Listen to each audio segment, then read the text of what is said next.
We now consider comparing different forms of interest, and in this case, let us suppose that the interest rate is P% per year, and we know that R is equal to P by 100. That means I can say that the interest rate is 100R percent per year. If this is the interest rate, then for the lender, or from the viewpoint of the lender, continuous compounding of interest is the best. What I mean to say here is that the amount to which the deposit increases to, that amount is the largest under continuous compounding of interest, and that is obviously going to be the best for the lender. So the point to note here is that if the interest rate is P% per year, or it is 100R percent per year, continuous compounding of interest is best from the viewpoint of the lender, and that means the amount to which the initial deposit will increase, that amount is going to be the largest in the case of continuous compounding of interest. So in this case, I can say that continuous compounding of interest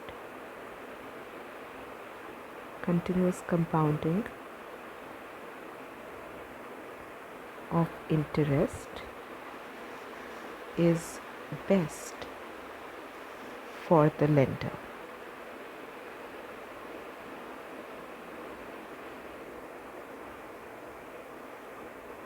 And here we have to keep this in mind, that if we talk about low interest rates and we think of some of the difference, we think of difference between the annual and continuous compounding of interest.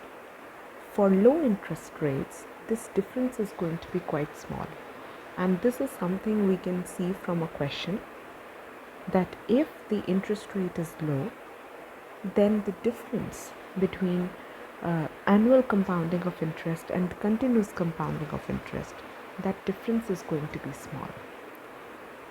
So to understand this, we take up a question, and that is, find the amount by which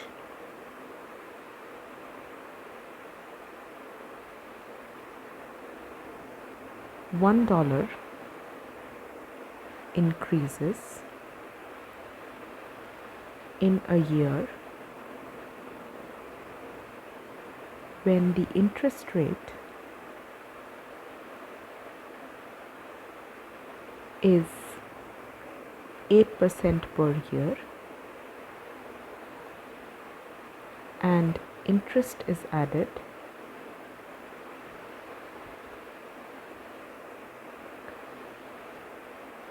first part only at the end of the year,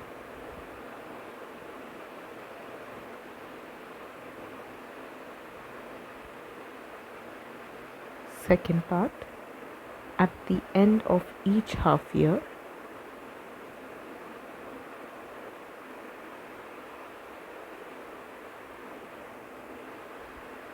then continuously.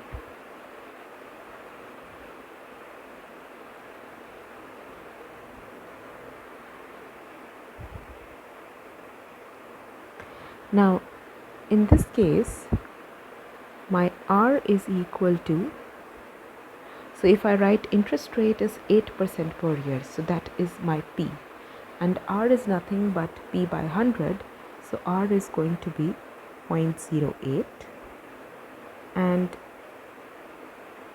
I want to know the amount by which $1 increases in the course of a year when the interest rate is 8% per year and interest is added. So first let's take up interest is added at the end of the year. So the amount is going to be, let's say it is K, and then it's 1 multiplied by that whatever, but it's just 1, so we can leave that. So k is equal to 1 plus 0.08. So that is equal to 1.08. Basically, we are thinking of k 1 plus r raised to the power 1. Why is it 1? Because we are concerned about what happens in the course of a year. The question is, find the amount by which $1 increases in a year. So in the first case, the amount is 1.08.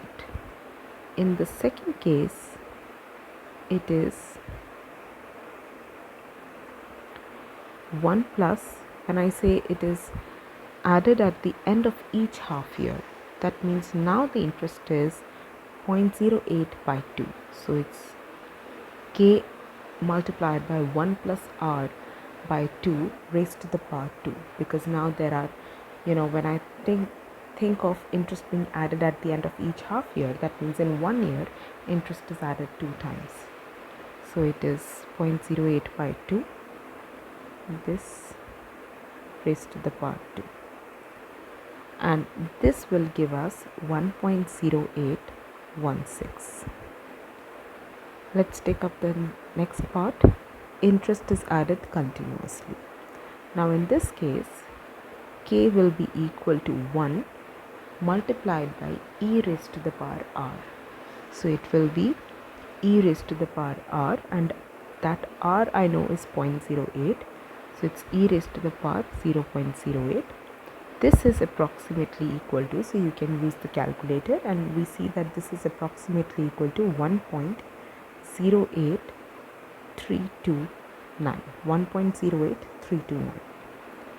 And even here we see, as what I have written here, that continuous compounding of interest is best for the lender. What does that mean? That means in this case also we see that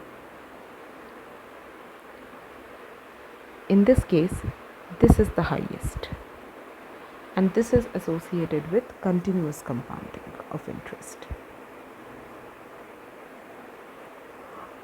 And here we see that the interest rate is not that high, and we see that the difference between annual compounding of interest and the continuous compounding of interest, it's not that large. It is in fact quite small. But this is when we have comparatively low interest rates.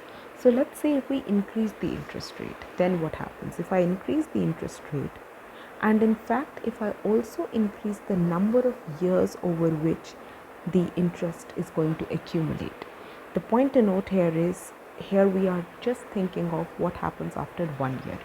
But if I also increase the number of years over which the interest is going to accumulate, and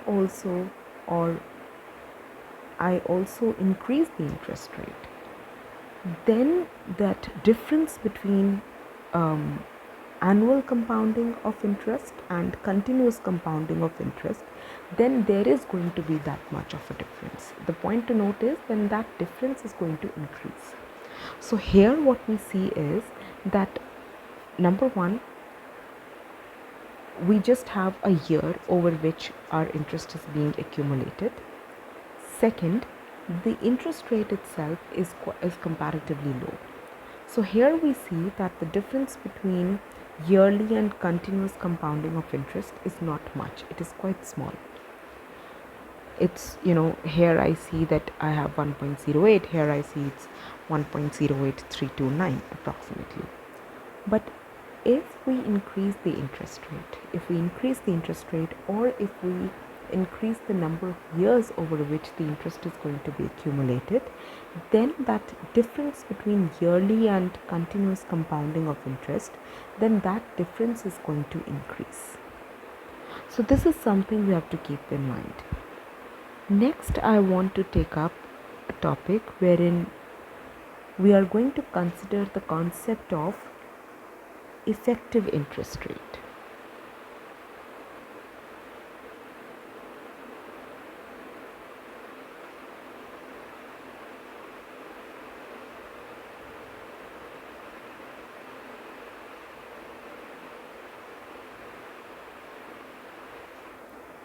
Now, when I talk about effective interest rate, think of it this way, that if we are a borrower and we are faced with many offers, what we are going to compare in this case is that we are actually going to compare the various offers.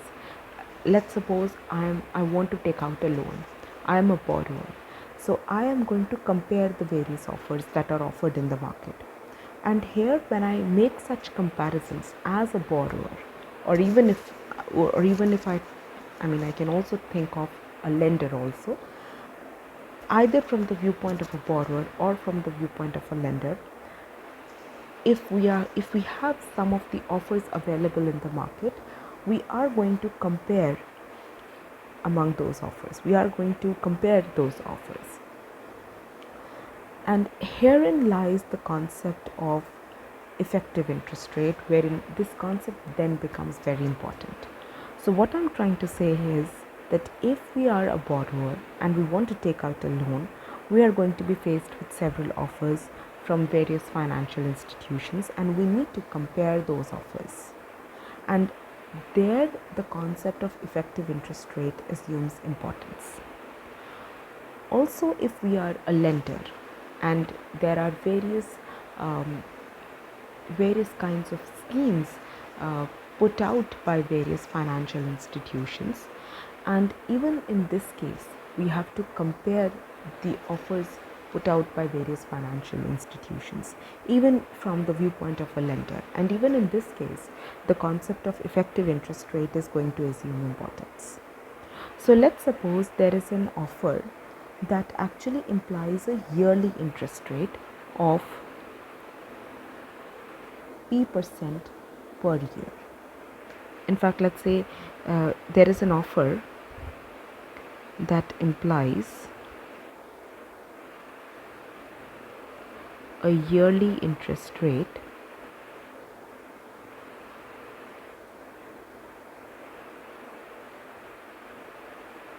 P%, but we have to keep this in mind that the interest is added n times during the year. And in fact, n times during the year, the interest rate is P by n. So then I can say P by n % interest is added n times during the year. If I suppose again R is equal to P by 100, and if I only think of interest being added after each year, then if my principal amount is K, that will increase to, after 1 year, that will increase to K multiplied by 1 plus R. But if we are actually adding interest n times during that year, then in that case, my principal amount K will increase after 1 year to K multiplied by 1 plus R by n raised to the power n. Why do I raise it to the power n? Because in 1 year itself, we are adding interest n times. Again, here R is equal to P by 100. Now we are going to define the concept of effective interest rate. Now the effective interest rate is going to be, let us say in this case, the effective interest rate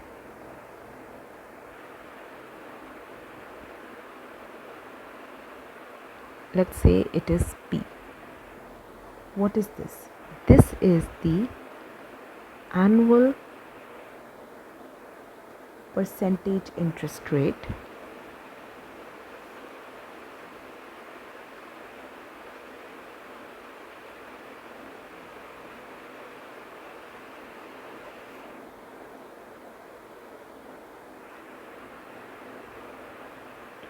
that, when compounding is continuous, keeping in mind the fact that the compounding is continuous, it gives the same total interest over the year. So the interest we got here associated with this, if I think of the effective interest rate, which is capital P, it is the annual percentage interest rate that, when compounded continuously, or when compounding is continuous,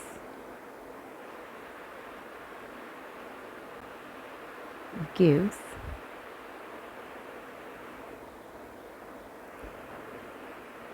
the same total interest over the year. The total interest as in the total interest payment over the year. The point to note here is that if I consider this case, what is this? Here we are actually adding interest n times during the year, and we are adding the interest, and the interest rate is P by n%. So, and it is added n times during a year. So this is the amount to which this is what the principal amount K will increase. This is the amount to which the principal K will increase. Obviously, there is some interest rate involved here. In fact, I should say there is some interest, total interest involved here. If I'm concerned about the effective interest rate, that is going to be P, and that is the annual percentage interest rate that gives the same total interest over the year. When I say same total interest over the year, I'm concerned about the interest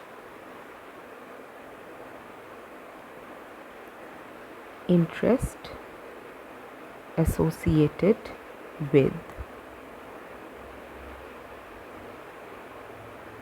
K 1 plus R by N raised to the power N.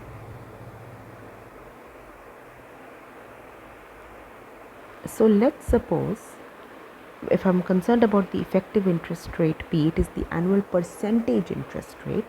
So that means I can think of R, which is equal to P by 100. And now after 1 year, if we think of continuous compounding, the initial amount K, that will increase to K e raised to the power R. And this should be exactly equal to K 1 plus R by N raised to the power N. What I'm trying to say here is that if I'm concerned about the interest being the same in both cases and the total interest being the same in both cases, but let's just simplify our analysis by starting off with the same principal amount, and by starting off with the same principal and the amount to which that principal increases, the amount to which that principal gets, that amount has to be the same. So in this case, so this R yields, from this R we get to the effective interest rate. From this R we can get to the effective interest rate, which is capital P. So R is going to be defined by this equation. If you cancel K on both sides, you get e raised to the power R is equal to 1 plus R by N raised to the power N. Let's take ln natural logarithms on both sides. So we have then ln e raised to the power R is equal to ln, in fact it's ln 1 plus R by N raised to the power N. This will be R equal to N ln 1 plus R by N. Let's suppose again little r is 0.08 and N is 1, exactly what we considered earlier. And now in this case, capital R is going to be ln 1 plus 0.08. So it's this. It is ln 1.08. So it will turn out to be 0.077. So if R is 0.077, that means capital P is 7.7%. And this is nothing but my effective interest rate.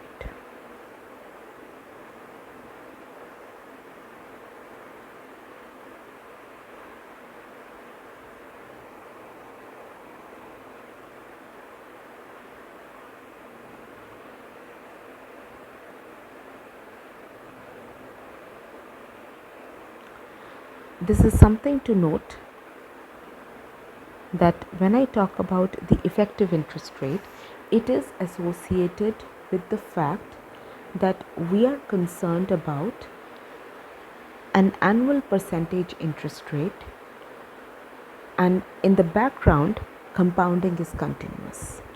That annual percentage interest rate, which gives us the same total, that annual percentage interest rate that gives us the same total interest. When we say same total interest, I mean the same total interest payment over the year. When I say same total interest over the year, same as whatever we are concerned about. So if we are concerned about, if let's say I'm concerned about this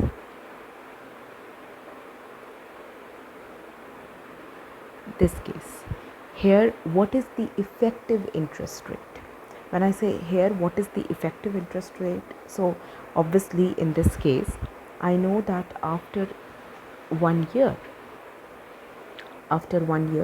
the amount K will increase to 1 plus the amount K will increase to amount K.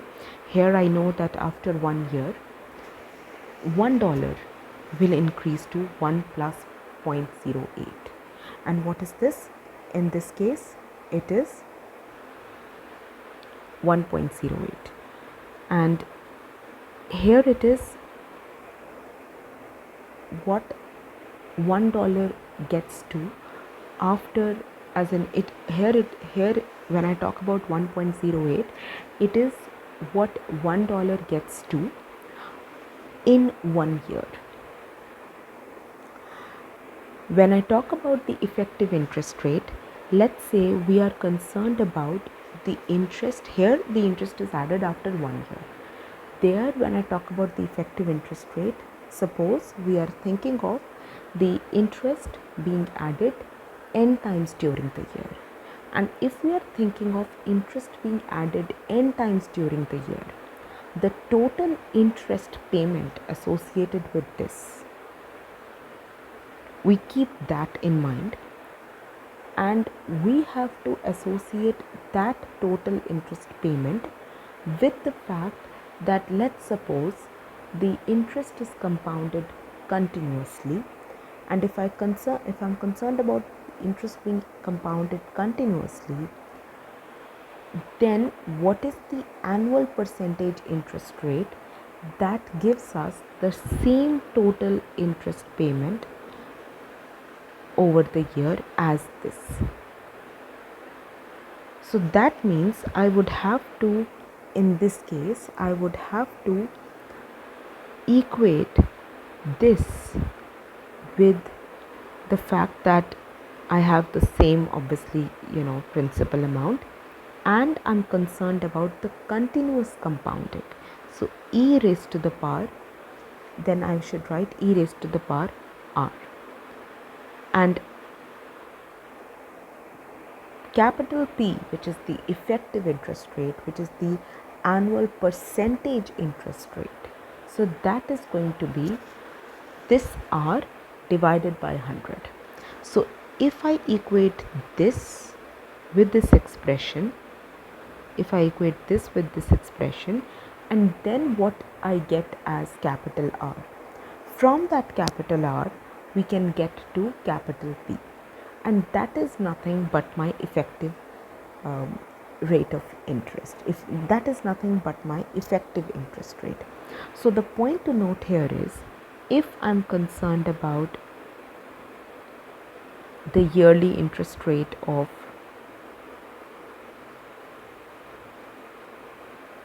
if in this case little r is 0.08, and that means little p is 8, so it's p percent, that is 8% per year.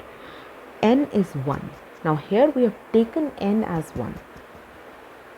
As I said, here when I take n as 1, that means basically we are concerned about this, the first case. It's just that the only difference is that there I talked about k, and here we have that as 1. So in that case we can see that